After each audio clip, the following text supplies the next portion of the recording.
कहते हैं आपको खुशामदीद। मैं हूं आपके साथ रमशा साजर, मैं हूं शर्जील अरशद और मैं हूं महरुख शहरियार।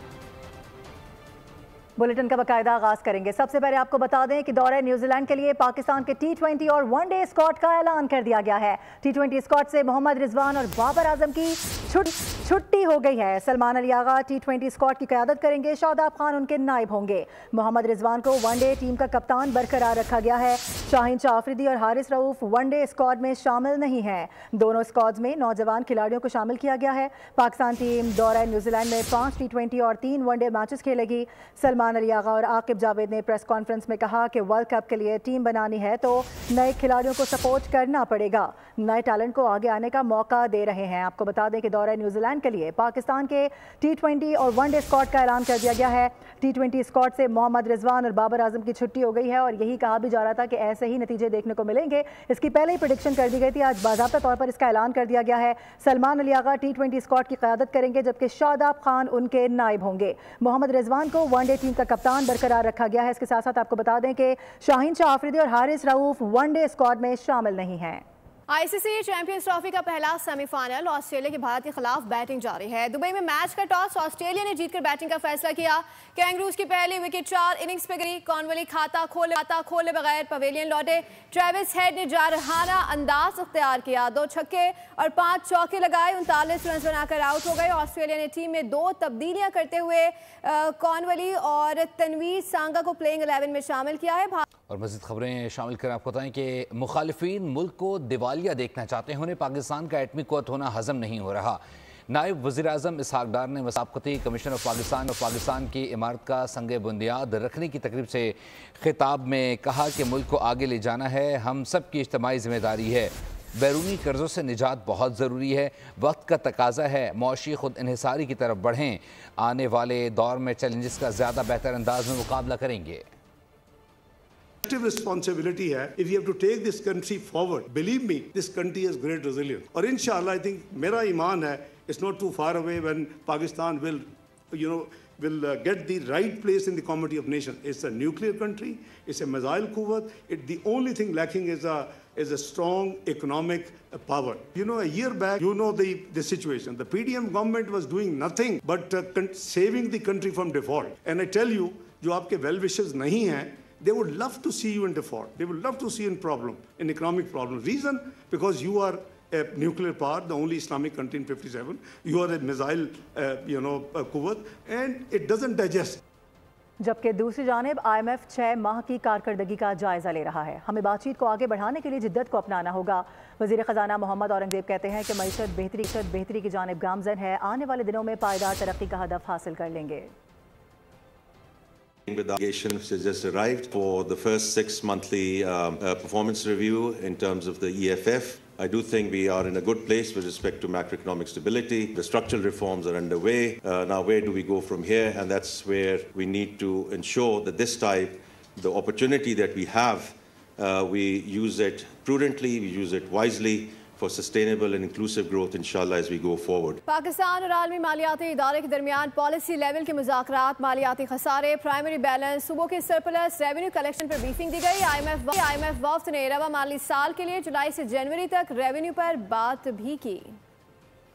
पाकिस्तान और IMF मिशन के दरमियान बाज़ाब्ता मुज़ाकरात शुरू हो गए। पाकिस्तानी वफ़द की क़यादत वज़ीर ख़ज़ाना मोहम्मद औरंगज़ेब कर रहे हैं। IMF वफ़द की क़यादत मिशन चीफ नाथन पोर्टर कर रहे हैं। जुलाई से फरवरी तक मुआशी इशारियों पर IMF वफ़द को प्रेजेंटेशन दी गई। मालियाती खसारा, प्राइमरी बैलेंस, सूबों का सरप्लस, रेवेन्यू कलेक्शन पर ब्रीफिंग भी दी गई। Economic wing, budget wing, external financing wing, regulations wing, DG debt से भी आगाह किया गया। बताया गया कि जुलाई से दिसंबर मालियाती खसारा 1537 अरब रुपए रिकॉर्ड किया गया। रेवेन्यू कलेक्शन पर चेयरमैन FBR राशिद महमूद लंगड़ियाल ने भी ब्रीफ किया। FBR बोर्ड मेंबरान भी IMF वफ़द से मुज़ाकरात का हिस्सा हैं। पाकिस्तान और IMF के दरमियान ये पॉलिसी मुज़ाकरात 2 हफ्ते जारी रहेंगे। सरेंडर करें, करप्शन तस्लीम करें या लड़ें, हमारे पास 3 ऑप्शंस हैं। 50 अरब की चोरी का नोटिस ना लेता तो आप 72 घंटे में कैंसिल ना करते। सेनेट की कायमा कमेटी बराए बहरी अमूर के इजलास में चेयरमैन फैसल वार्डा की गुफ्तगू, कहा हम सब ने मिलकर पाकिस्तान का 60 अरब बचाया। अखबारों में कहानियां लिखकर कौम को गुमराह किया गया। जिसने ये काम किया उसने कमेटी को चीट करने की कोशिश की। 365 एकड़ की ज़मीन के पैसे लेकर 500 एकड़ ज़मीन दी जाएगी। 500 एकड़ ज़मीन पर 9 जुलाई 2024 को दस्तखत किए गए। 60 अरब की चोरी को गलती नहीं कहा जा सकता। आगे बढ़ेंगे। वज़ीर-ए-आज़म शहबाज शरीफ ने हुकूमत के 1 साल मुकम्मल होने पर महंगाई में कमी की खबर को खुशाइन करार दे दिया है। कहा कि माशी टीम की काविशों से माशी अशारिये हर गुजरते दिन के साथ बेहतर हो रहे हैं। उम्मीद है कि अफरात ज़र में मजीद कमी होगी। दूसरी जानिब वफाकी काबीना की कारकर्दगी के जायजे के लिए आज खुसूसी बैठक भी लगने जा रही है। वज़ीर-ए-आज़म और काबीना अवाम के सामने 1 साल की कारकर्दगी पेश करेंगे। इत्तेहादी हुकूमत का 1 साल मुकम्मल, काबीना की कारकर्दगी पर खुसूसी इजलास आज होगा। वजीर आजम ने महंगाई में कमी खुश आइंद करार दे दी। वजीर आजम ने 1 बरस मुकम्मल होने पर पैगाम में कहा, मईशत की बेहतरी, कारोबार और सरमायाकारी के फरोग के लिए तमाम इदारे मिलकर काम कर रहे हैं। मैक्रो इकोनॉमिक माशी बेहतरी का फायदा आवाम तक पहुँचना शुरू हो गया है। उम्मीद है कि अफरात ज़र में मजीद कमी होगी। दूसरी जानिब वजीर आजम शहबाज शरीफ की ज़ेर सदारत खुसूसी इजलास आज होगा, जिसपे 1 साला कारकर्दगी पर रिपोर्ट पेश की जाएगी। इस मौके पर वजीर आजम खिताब भी करेंगे। बानी पीटीआई और बुशरा बीबी को जेल में खाना ना देने का बयान मनगढ़ंत और बेबुनियाद है। बानी को हफ्ते में 3 दिन गोश्त, अंडे, सब्जियां, खुश्क मेवाजात, दालें और चुकंदर का जूस फराहम किया जा रहा है। वजीर इत्तलात पंजाब इसमें बुखारी का बयान, कहा पेशावर में बैठे एक शख्स को ख्वाब आया कि उनके आका को जेल में खाना नहीं मिल रहा। 2 रोज कबल उनकी जमात के तर्जुमान ने भी बानी पीटीआई की बीमारी से मुतालिक झूठ बोला। फिर उसके सीनियर डॉक्टर्स की टीम ने बानी को सेहतमंद करार दिया। तो बुखारी बोली कि जब इस जमात के पास कुछ नहीं बचता तो मजलूमियत कार्ड और हमदर्दी कार्ड खेलना शुरू कर देते हैं। और पंजाब में सयाहत के फ़रोग़ के लिए वज़ीर आला मरीम नवाज़ ने 170 सयाहती मकामात की तामीर व मरम्मत की मंजूरी दे दी है। इस सिलसिले में पंजाब की पहली टूरिज़म ऐप जल्द तैयार की जाएगी। मरीम नवाज़ कहते हैं कि तमाम सयाहती मकामात को आलमी मयार के मुताबिक बनाना चाहते हैं। पंजाब में आलमी फ़रोग़ की बुनियाद रख रहे हैं। पूरी तवज्जो सयाहत के फ़रोग़ पर मरकूज़ है। और आगे बढ़ते हुए बात करें मुस्तफ़ा आमिर कत्ल केस की, जिसमें इस्तिदाती दहशतगर्दी अदालत ने मरकज़ी मुल्ज़िम अरमगान के रिमांड में 6 दिन की तौसी कर दी है, जबकि मुल्ज़िम शराज को अदालती तहवील में जेल भेज दिया गया। मुल्ज़िमान अरमगान और शराज को अदालत में पेश किया गया। मुल्ज़िम शराज के वकील ने अदालत को बताया कि गवाह को मुल्ज़िम बना दिया है। अदालत ने तफ्तीशी अफसर से इस्तफसार किया कि किसके दायरा अख्तियार में केस है। तफ्तीशी अफसर ने बताया कि स्पेशल केस है, कोर्ट ऑर्डर के तहत आपके पास है। अदालत ने रिमांड दिए कि 164 के बाद तो जेल कस्टडी करना चाहिए था। वकील ने मौके पर इख्तियार किया कि अगर मुल्ज़िम इनकार करता है या इकरार, उसे जुडिशल कस्टडी किया जाता है। दलाइल सुनने के बाद अदालत ने मुल्ज़िम शराज को अदालती तहवील में जेल भेज दिया। उधर सुप्रीम कोर्ट में फौजी अदालतों में सिविलियंस के ट्रायल से मुतालिक केस की समाअत हुई। एडिशनल अटॉर्नी जनरल ने अदालत से इस्तफसार पर बताया कि 105 मुल्जिमान थे, बाकी रिहा हो गए हैं। अब 66 मुल्जिमान जेलों में मौजूद हैं। जस्टिस जमाल खान मंदुखेल ने रिमार्क दिए कि ट्रायल यहाँ हो या वहाँ हो, क्या फ़र्क पड़ता है, समाअत कल तक मुलतवी कर दी गई। सुप्रीम कोर्ट में फौजी अदालतों में सिविलियंस के ट्रायल केस की समाअत। जस्टिस अमीरुद्दीन की सरबराही में 7 रुकनी आईनी बेंच ने समाअत की। सिविल सोसाइटी के वकील फैसल सिद्दीकी ने दलाइल दिए। जस्टिस मोहम्मद अली मजहर ने इस्तफसार किया कि मिलिट्री कोर्ट से कितने लोग रिहा हुए। अटॉर्नी जनरल ने बताया 105 में से अब जेलों में 66 मुल्जिमान कैद हैं। वकील फैसल सिद्दीकी ने कहा, अमरीका में रिवाज है कि दलाइल के खुताम पर दोनों पार्टीज को मुजव्वज़ा फैसले का हक दिया जाता है। जस्टिस जमाल मंदुखेल ने रिमार्क्स दिए कि जुर्म किसी ने भी किया हो, सज़ा तो होनी चाहिए। ट्रायल यहाँ हो या वहाँ हो, क्या फ़र्क पड़ता है। फैसल सिद्दीकी ने कहा कि ट्रायल में ज़मीन आसमान का फ़र्क है। एक ट्रायल आज़ाद है, दूसरा मिलिट्री में है। दिफा पाकिस्तान को ख़तरा हो तो सिविलियन का मिलिट्री कोर्ट में ट्रायल हो सकता है। 9 मई वाक़यात में केसेस तोड़ फोड़ के हैं। कल की समाअत में दरख्वास्त गुजार बुशरा कमर के वकील आबिद जुबैरी दलाइल जारी रखेंगे। कराची में लुटेरे बेलगाम लूटमार का बाजार गर्म। हिजरत कॉलोनी में मुसल्ला डाकू का सिलेंडर की दुकान पर डाका। वारदात की सीसीटीवी फुटेज सामने आ गई। फुटेज में डाकू को असला के जोर पर वारदात करते देखा जा सकता है। डाकू ने शनाख्त छुपाने के लिए चेहरे को ढांप रखा था। नकद रकम छीनने के बाद डाकू बासानी फरार हो गया। फुटेज की मदद से मुलजिम की तलाश जारी है। उधर अबुल हसन अस्फहानी रोड सुई गैस ऑफिस के करीब फायरिंग से 2 अफराद जख्मी हो गए। जख्मियों को इलाज के लिए करीबी अस्पताल मुंतकिल कर दिया गया।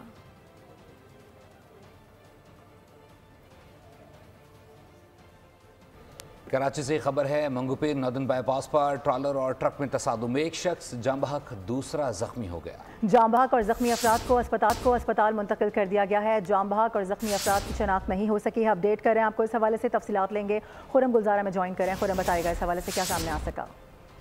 देखिए, ये बिल्कुल मंगोपीर थाने की हदूद है, नॉर्दर्न बाईपास है, पाकिस्तान होटल के करीब ये वाकया हुआ है। तेज रफ्तार मजदर ट्रक था जिसपे गैस के सिलेंडर लोड थे, वो सामने से आने वाले ट्रॉलर से टकराया। हादसे में एक शख्स जो है वो जाँ बहक हुआ है, 2 अफराद इसमें जख्मी हुए हैं। जख्मी और जाँ बहक होने वाले अफराद की को जो है वो अब्बासी अस्पताल मुंतकिल कर दिया गया है। हादसे के फौरी बाद पुलिस और ट्रैफिक पुलिस हमने देखा मौके पर पहुंची है, क्योंकि नॉर्दर्न बाईपास हादसे के बाद ट्रैफिक की रवानी मुतासिर हुई थी। तमाम पुलिस का ये भी कहना है कि हादसा इंतहाई खौफनाक था और बड़ा हादसा भी रोनुमा हो सकता था, क्योंकि मजदर ट्रक के ऊपर गैस के सिलेंडर मौजूद थे जो कि मौजूदा तौर पर महफूज रहे। पुलिस ने फौरी तौर पर दूसरे ट्रक के जरिए गैस सिलेंडर को यहाँ से मुंतकिल करके जो ट्रॉलर लिफ्टर को बुलवा लिया गया है, ताकि ट्रॉलर और मजदर जो है उनको सड़क से हटा के ट्रैफिक की रवानी को बहाल किया जा सके। बहुत शुक्रिया आपका।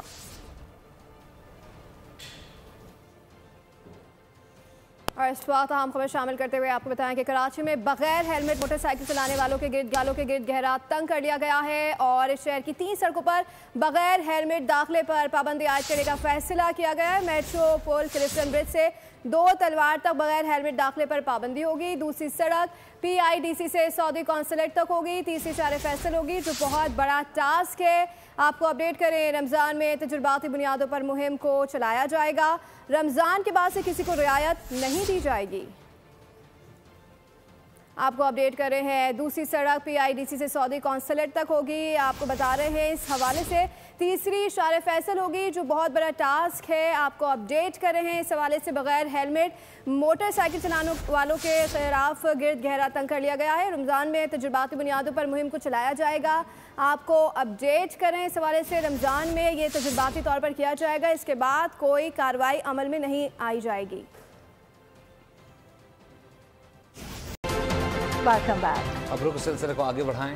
आप खबर शामिल करेंगे। आपको बताएं कि कराची में रमजान के इब्तिदाई 3 रोज में डकैती मुज़ाहमत पर 2 शहरी कत्ल कर दिए गए हैं। कायदाबाद में लुटेरों ने मुज़ाहमत पर कंपनी मुलाजिम को फायरिंग करके कत्ल कर दिया है। मकतूल कंपनी के सिक्योरिटी गार्ड और 2 मुलाजिम के साथ वैन में सवार था। मकतूल की शिनाख्त इमरान के नाम से हुई है। मुलजिमान रकम छीन कर फरार। रवा साल डकैती मुज़ाहमत पर जाँ बहक अफराद की तादाद 17 हो गई है। आपको अपडेट कर रहे हैं इस हवाले से। आपको आम खबर से आ करें, मकतूल की शिनाख्त इमरान के नाम से हुई है। मुलजिमान रकम छीन कर बासानी फरार हो गए। कायदाबाद में लुटेरों ने मुज़ाहमत पर कंपनी मुलाजिम को फायरिंग करके कत्ल कर दिया। और भी बताएं कि माह अय्याम में कराची के शहरियों का इम्तिहान मजीद सख्त हो गया है। शहर में गैस, बिजली और पानी का बहरान संगीन हो गया है। सैर रफ्तार के औकात में गैस नहीं होती तो दिन भर बिजली और पानी भी मैसर नहीं होता। शहरी बिलबिला उठे हैं। इसी हवाले से मजीद बता रहे हैं, कराची से हमारे साथ मौजूद होंगी मरियम हसन। मरियम, बताएगा शहरियों की जानिब से क्या कहा जा रहा है इस हवाले से।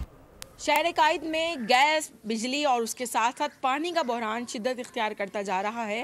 लियाकताबाद में हम मौजूद हैं, जहां पर रमज़ानुल मुबारक का आगाज़ हो चुका है। अलबत्ता गैस, बिजली और पानी से लियाकताबाद के मकीन जो हैं वो महरूम हैं। इस वक्त खातून हमारे साथ मौजूद हैं, हम उनसे बात करते हैं। गैस तो है ही नहीं है यहाँ पे, आती भी है तो बिल्कुल स्लो आती है। रोटी नहीं पका सकते, वो ऐसे पापड़ से बन जाते हैं। रोटी बिल्कुल नहीं पक सकते। ना इफ्तार में इतनी परेशानी होती, पकौड़े नहीं बना सकते। बिल्कुल बहुत ही मसले मसाइल है बिल्कुल। अच्छा जी, आप बताइएगा क्या सिलसिला है आपके इलाके में। अब ये है ना कि पानी भी नहीं है और गैस भी नहीं है, और बच्चों को रोटियां कैसे, बाजार से कितना मंगाया, हमारे तो इतना अफोर्ड हम नहीं कर सकते हैं ना। पानी हम खरीद के ले रहे हैं और रोज़ाना का मसला है, पानी और गैस, अब बिजली भी चाहिए, अब बिल तो इतने आ रहे हैं कि हुकाम बाला से दरख्वास्त की जा रही है कि खुसूसन रमज़ान में रिलीफ दिया जाए गरीब को, और उसके साथ साथ गैस की फरहमी को जो है और पानी की फरहमी को जो है वो हर सूरत मुमकिन बनाया जाए, ताकि लोग जो हैं रमज़ान में सुख का चैन ले सकें। मरियम आगा खरी थी, आपका बहुत शुक्रिया। बात करेंगे बढ़ती महंगाई की। रमज़ान आते ही महंगाई का जिन बेकाबू हो गया है। मुनाफाखोरों ने इंतजामिया की अदम दिलचस्पी का फ़ायदा उठाते हुए चीनी एक दफ़ा फिर महंगी कर दी है। लाहौर में चीनी कीमत क्या है, मज़ीद जानते नुमाइंदा बोली जाफर बिन यार से। जी बिल्कुल, एक तरफ मुसलमान रमज़ानुल मुबारक में नेकियां कमा रहे हैं, लेकिन दूसरी तरफ महंगाई का जिन वो काबू में नहीं आ रहा। हर चीज़ महंगी हो रही है। एक दफ़ा फिर चीनी के बारे में मालूम हुआ है कि चीनी जो है 170 रुपये किलो तक फ़रोख्त हो रही है। मैं इस वक्त एक स्टोर पर मौजूद हूँ, दुकान के ऑनर मेरे साथ मौजूद, हम उनसे पूछेंगे। ये बताइएगा कि फिर सुना है कि चीनी की कीमतें बढ़ गई हैं, ये कहाँ तक जाएंगी? जी बिल्कुल इसी तरह है। पहले अब चीनी की कीमत और बढ़ गई है, तकरीबन 158 रुपये पड़ रही है किलो, लेकिन हम 160 रुपये किलो बेच रहे हैं, लोगों की खिदमत कर रहे हैं। बाकी जो मार्केट में लोग हैं वो 170, 65 इस तरह बेच रहे हैं।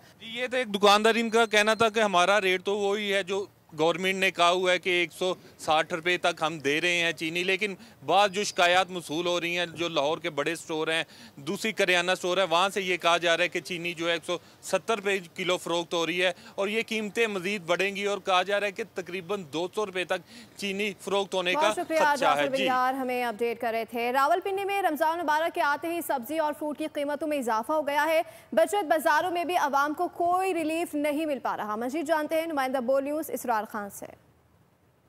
बिल्कुल, रमज़ान मुबारक के आते साथ ही मुनाफाखोरों की जानिब से महंगाई में इजाफा कर दिया गया। और अब बात करेंगे अशिया खुर्दनोश के साथ साथ फ्रूट और सब्जियों के हवाले से। तो रावलपिंडी शहर में जो फ्रूट की जो कीमतें हैं वो आसमान से बातें कर रही है, और यहाँ पर जो हुकूमत की जानिब से जो सस्ते बाज़ार लगाए गए हैं वहाँ पर भी फ्रूटों की कीमतों में इजाफा देखने में आ रहा है। यहाँ पर हम इस वक्त मौजूद एक सस्ते बाज़ार में, और जो यहाँ हमारे साथ जो लोग मौजूद हैं उनसे बात करते हैं।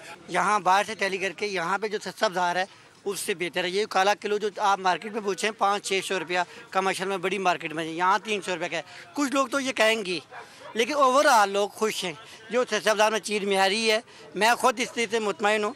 ओवरऑल जो बायर जो हैं उनसे यहाँ कोई ऐसी चीज़ें हैं उनमें उससे ज़्यादा है। अभी मैंने ये केला का पता किया, वो 200 से ज़्यादा बता रहे हैं। छोटे छोटे केले 200 रुपया वो दर्जन बता रहे हैं। बिल्कुल जी, अवाम का मिला जुला जो रद्द अमल है वो सामने आ रहा है, और अवाम का यही कहना है कि सस्ते बाज़ार लगाने का मकसद अवाम को रिलीफ देना है। लेकिन ताहाल जो सस्ते बाज़ारों में जो अशिया खुर्दनोश है, उस खसूसन जो फ्रूट की कीमतें हैं उनमें जो है किसी किस्म की कमी भी देखने में शुरू होने वाला बर्फबारी का सिलसिला रात में थम चुका था। आज बादलों और सूरज की आंख मचौली का सिलसिला भी जारी है। वादी ने जो है वो सफेद चादर ओढ़ रखी है। पूरी वादी के हुस्न के बुखार में भी मजीद इजाफा हो चुका है। सर्दी में भी इतना इजाफा हो चुका है। यहाँ पर अगर बात की स्याह की तो स्याह आजकल बहुत कम तादाद में यहाँ पर आ रहे हैं, लेकिन जो इक्का दुक्का से आए हैं वो खूब इस मौसम से लुत्फानंदोज हुए हैं। अगर इंतजाम की बात की जाए तो DC मरी उन्होंने रात को यहाँ पर मरी के जो दाखिली और खारजी रास्ते वो बंद कर दिए थे ताकि किसी सियाह को परेशानी का सामना न करना पड़े। लेकिन रात गए तक यहाँ पर DC मरी और असिस्टेंट कमिश्नर मरी ने यहाँ एक्सप्रेस वे और GT रोड से बर्फ की सफाई का अमल जो तेज कर दिया, और रात गए तक यहाँ पर सड़कें जब क्लियर हो गई तो फिर उन्होंने रास्ते भी खोल दिए। आज जो है वो दाखिली और खारजी रास्ते मरी के तमाम रास्ते जो है वो खुले हुए हैं, और यहाँ पर किसी किस्म की किसी को परेशानी का सामना नहीं करना पड़ रहा। जबकि यहाँ पर महकमा मौसमियात के मुताबिक अगले 2 रोज तक मौसम खुश्क और सारिफ सईद हमें अपडेट कर रहे थे। अपने नाज़रीन को बताएं कि आज़ाद कश्मीर में बर्फबारी ने समा बांध दिया है। एक तरफ रिकॉर्ड बर्फबारी से दिलफरेब मनाज़िर, दूसरी जानिब शाहराहें, बिजली, इंटरनेट सब बंद हो गया। सयाहों को लैंडस्लाइडिंग के बाइस सफ़र से इज्तनाब की हिदायत की गई है। मज़ीद अहवाल कश्मीर के बुलंद मकाम से बता रहे हैं मुमताज़ अहमद भट्ट।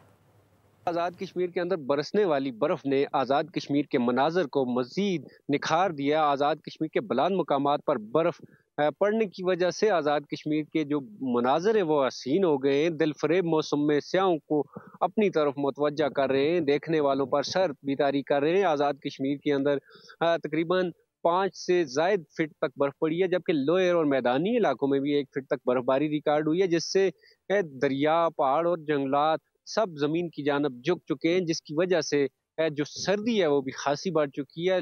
दरियाओं और जो नदी नालों के अंदर पानी की रवानी है वो बर्फबारी की वजह से वो भी अब बहाल होना शुरू हो चुकी है।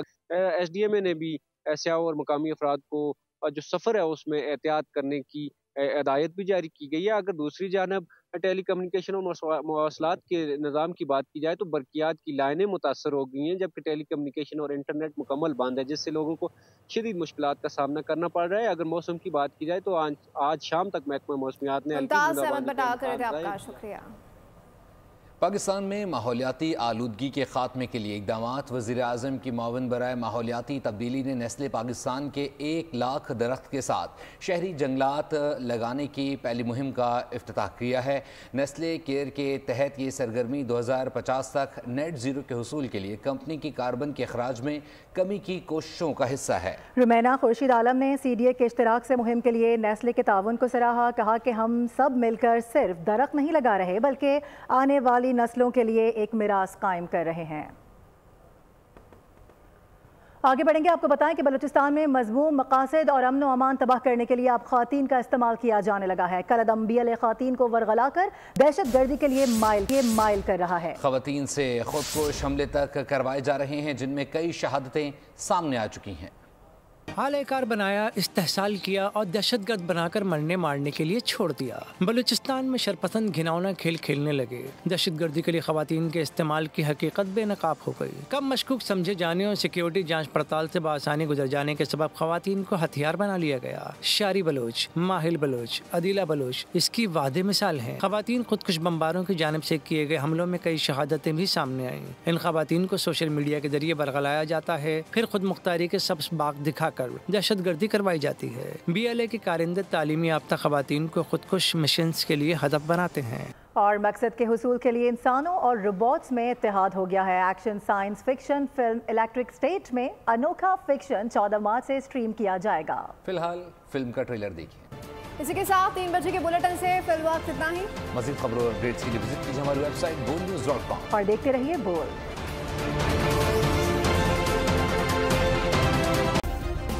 सब्सक्राइब करें और बेल दबाएं ताकि कोई खबर रह न जाए।